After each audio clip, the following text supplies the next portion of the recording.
Alright, welcome back. Today we're going to talk about the Chambers Custom Light Fighter versus the Night Fighter. So a lot of folks have asked me about these two pistols, kind of which one's better, quote unquote, and today we'll talk about that, pretty briefly. So first things first, the Night Fighter is designed first and foremost as a duty weapon.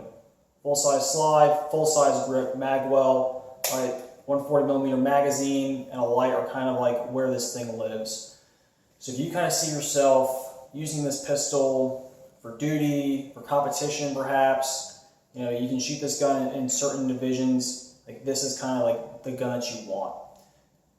Some people would say that there's a little bit more reliability from not having a comp. I haven't found that whatsoever. I don't think my Light Fighter is any less reliable than my Night Fighter or any less accurate. So think of this kind of as the Glock 34, if you will, of the 2011 world here.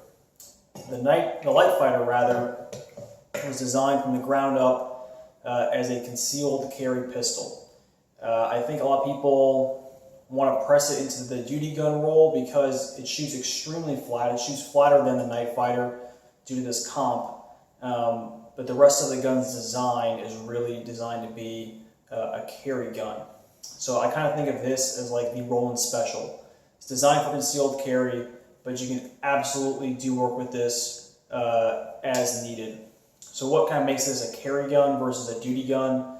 First thing first, that cut grip in order to accommodate a smaller flush-fitting magazine, like straight up concealed carry gun. That's the only reason to cut this grip. It's the only reason to not have a full magwell on this gun. There's no magwell even possible for this pistol.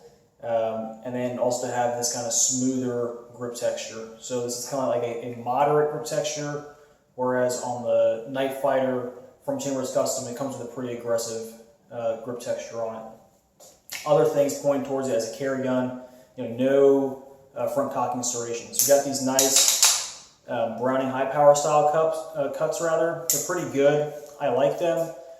But if I was going to use this as a duty gun and I wanted to be able to manipulate this more rapidly, I'd put some serrations right there where I mount the gun coming over the top.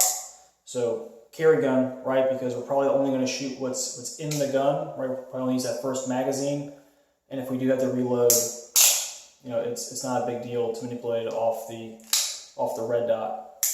The deletion of the rear cocking serrations is kind of immaterial to being a duty gun or a carry gun. I think it's just a good idea in general because your thumb can kind of ride and retard the slide, right, when you're on top of that safety.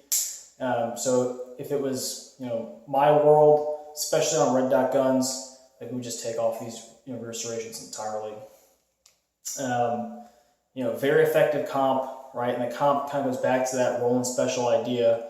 If I have a light that's going to stick out past the muzzle, I may as well throw a comp on, right? Like the length is already there.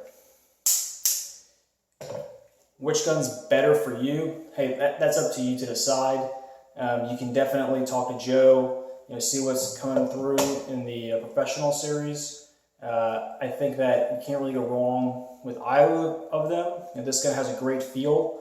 Does it shoot as flat as that comp gun? Like, I don't think it does. But there's nothing wrong with this gun either.